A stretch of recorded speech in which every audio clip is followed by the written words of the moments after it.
Hey everyone, Jonathan and Letty here. Hey. This is a special video for us. We just had our 17th year of marriage together. We went out for a date last night, and today we wanted to make a video. So a little bit of the why we make these is because number one, it's a great memory tool. So we'll go back and look at these later on in the line, and our kids could watch them in the future. And we just want to share what we've learned and some insights. And so we put together some fun questions for us to answer. So you ready? Yep. Okay. I'm ready. All right. So number one, what's one moment from the past 17 years that defines our relationship? Whoa. That's deep. One moment. Yeah. That defines our relationship. You want to skip that one? Wow. I think, my mind, it just goes to how our lives were. So the moment was like when I decided to call you. This is before we were married. Mm-hmm. Decided to call you and tell you that I wanted to follow God, and then I realized it wasn't. So I would say that would be our defining point in our relationship, because that definitely shifted our relationship, and then that's what led us to get married. Yeah. Eventually. That one's hard to top. What's one moment from the past 17 years? That's like such a huge chunk of time. I guess that doesn't include the 17 years. Yeah, because we weren't even married yet. Yeah. But that's still a good one. I think one moment, maybe it's not a moment, but when you went through postpartum depression, and that was a time where we were confused. We didn't know what was going on. We both changed so much, but we stayed together through it, and we learned together. We grew together. God stretched us a lot. So I think that was the hardest thing we've gone through. So it was like a testing of our faith and of our longevity. For sure. Yeah, it's like if you can make it through that, man. So yeah, that was very tough. All right, well, let's keep it moving. Yep. Okay, so number two, how have we changed individually and as a couple over the years? And by the way, we haven't rehearsed these. We're just reading these and going through it. Top of the dome. So what's one way that we've changed individually and as a couple? You gonna go first? I'll go first. Definitely, I think we've grown in understanding. I think as a man, as a husband, I've grown in my patience and seeing Letty as my partner and not someone who should act like me or the way I think she should act. I think that's been a big way that I've changed, and that has changed our marriage so much, because it gives her space to be who she is, and that's much more to that, and we'll probably talk more about that in the future on our channel, but that's just it in a nutshell for me. I would say that's how I've changed. I feel like just been grown in patience. What would you say? Yeah, I would say grace. Maybe I'll say humility for myself. It's not so bad. I'm I grew in humility. It's not bad. That's good to grow in humility. Yes, I know. It just sounds boasty. But I think we were perfectly humble when we got married. I have not arrived, boasty. But what I'm saying is for myself, recognizing that I'm not always right. So I would say that just coming into situations with a mindset of okay, I could be wrong, Perspective, right? Yeah. So I think that's a big thing for me. And as a couple, I think both of us have grown in that. Yeah. So.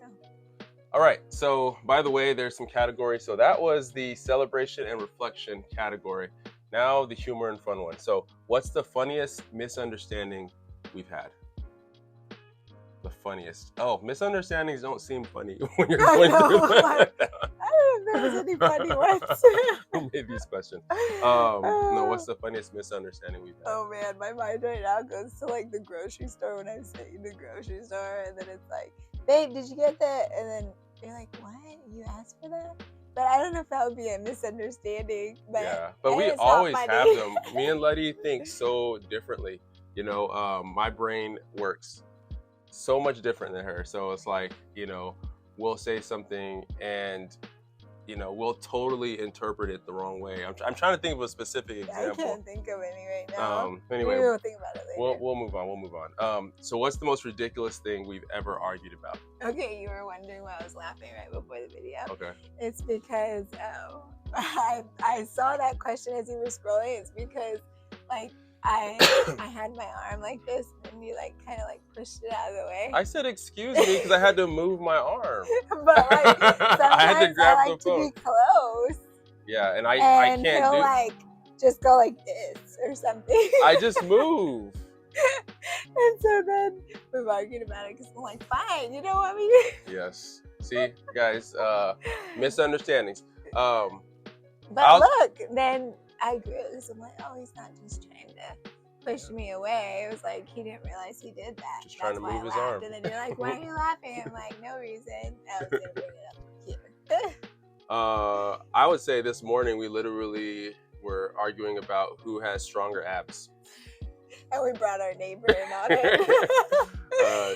We told her to Letty works out with her. Well, I told her to create a competition for us to see who has the strongest abs. But then she I think. So I feel like Letty probably could compete in the endurance department because she does like Heather Robinson and all these Robertson and all these like workout videos and CrossFit across the street, and I like to hoop. I'm a hooper, but so there's a difference between strength and endurance. So. And our neighbor explained that to us. She was very thorough. So we decided to call the competition off. All right. Let's move on. Number 5, insight and advice. So what's the best piece of advice we've ever received about marriage? Like you already know. The best advice you received? I would say just both of, well. I really don't know what you're thinking. Well, just say it. It sounded good. Well, it was just when Nathaniel talked about the definition of saying sorry. Oh, yeah. By the way, find someone that can speak into your marriage and help you out with things that you can't see. For me, she's referencing one time, for me, apologies, I always associated saying I'm sorry with being wrong or an admission of guilt versus, this friend, he listened to me explain why I didn't like saying the word I'm sorry unless I actually meant it. I guess meant it in the way that I thought. Hopefully you can hear over this helicopter passing over. But the reality is, he said, actually, when you think about the word I'm sorry, it's just an expression of sorrow. And when he said that, something clicked in my mind, and it really just helped me to understand, like, yeah, even if I didn't mean to hurt my wife, even if I didn't mean to hurt her feelings, that's real, I did, and I should have sorrow for that. I should be sorry for that, right? And then like analogies came to mind, like if I elbowed somebody when I'm playing basketball, I say sorry right away.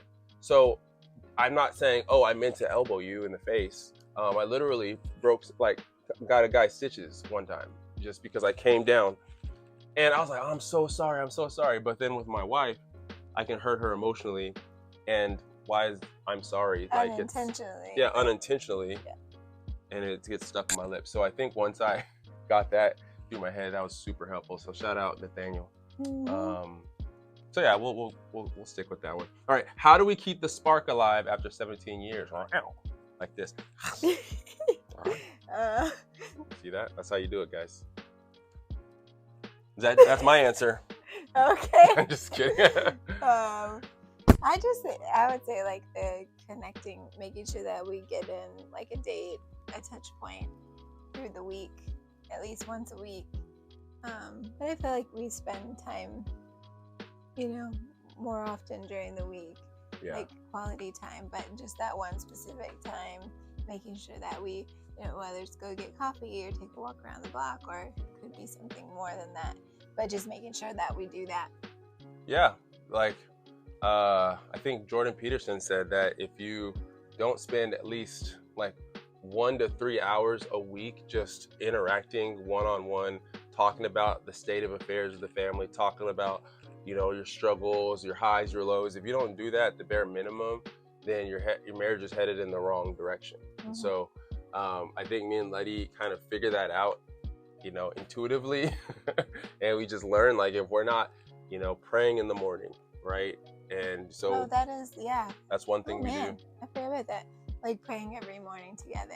That was a big before work level up for our marriage. Has been really helpful to just know what's on each other's hearts and what we're praying for, what we're struggling through, and those kinds of things. That's been very, very, very helpful. Yeah, because you can become like a stranger in your own home, and so you gotta actively swim upstream against that, because especially when you're busy, we got 6 kids, and it could just get very easy to forget to keep the spark. Yeah. So, all right, let's keep moving. Dreams and future. What's one dream we've accomplished together that we're proud of? Homeschooling. Yeah, I thought of that. Our oldest daughter. Being able to stay at home on one income and then seeing our first kid graduate. Yeah, because that takes a lot of sacrifice, and not everybody can do it. So we're definitely thankful that we've been able to. Homeschooling is one of those things where it can be really great, but you have to be diligent, right? But for me, I would say starting our STEAM camps. Yeah, I was starting our business, like, taking who we are, taking our love for people, our love for families, and interacting in the world in a real way has been really cool and awesome, and I want to do more of that. So shout out for my next video. It's going to be talking about some of my goals for 2025 in that space of just parenting, education, serving families, helping families. But yeah, I think we're a pretty good team. Dap it up. Okay. Face ID. Oh, Just put the numbers in. Great. Not working. Okay. So, where do you see us in 10 years? Yeah, where do you see us in 10 years? With married children and grandbabies. Grandkids. That's going to be wild, man. I know. Imagine in 20 years. Our youngest is 7. Yeah. So he'll be 27. What? In 20 years. I said imagine in 20 years. Oh, okay. I was extending it. I was saying more. Oh. I was like, whoa, buddy. Can't do math. 27. And so, yeah, hopefully grandkids, hopefully freedom for me and Letty. So hopefully some of our business ventures and endeavors, and, our desire to serve people, and, not muzzle the ox, and, which is just a scripture reference that talks about, setting up ways of serving people that also feeds you, right, and feeds your family. So, I just want to have freedom to do exactly what God wants me to do when I want to do it, rather than, having to be an employee or work for someone else, which is not a bad thing. I'm definitely thankful for my career. I'm so grateful for my job and love my job. But, I just feel a calling that hopefully in 10 years will be different from what I'm doing now. But who knows? Okay, last one. What's something about marriage you wish more people talked about? Drama? No, I'm kidding. I would just say being real. Yeah.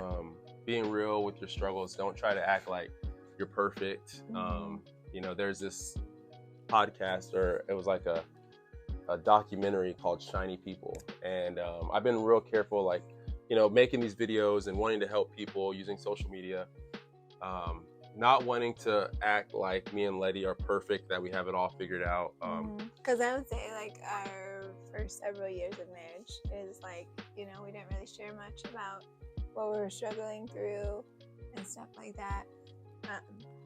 That made things harder.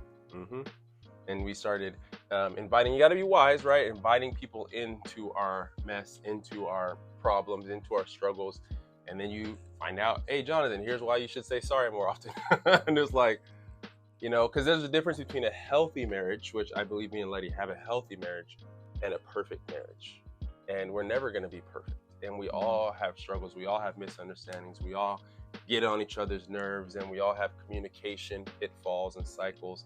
And it's just about learning how to press through it. And marriage is not meant to be on an island. So you need a community around you to help you through that. Yeah. All right. And the last one. Oh. Well, that was the last section, I guess. But Oh. last question. What's a myth about marriage we'd like to bust?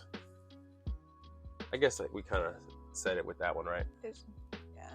There's no perfect marriage. And, you know, you don't have to pretend you're not alone. Reach out to somebody. Follow our channel. Shameless plug. But yeah, I mean, that's one thing we want to do. We want to talk on there about how to reach a level of health, of growth. And, you know, it's baby steps sometimes. And a lot of us, you know, our generation, we didn't have these things modeled. And, you know, a lot of us come from broken homes and, you know, but now, you know, thanks to God and his word, there's wisdom there. We can figure out things and we can find wise people that can help us make it to that next level of wherever we're at. So happy anniversary. 17 years has been a blast. I'm excited about 18. Are you excited about year 18? Yep. Yeah. All right. Well, thanks for watching. See you later.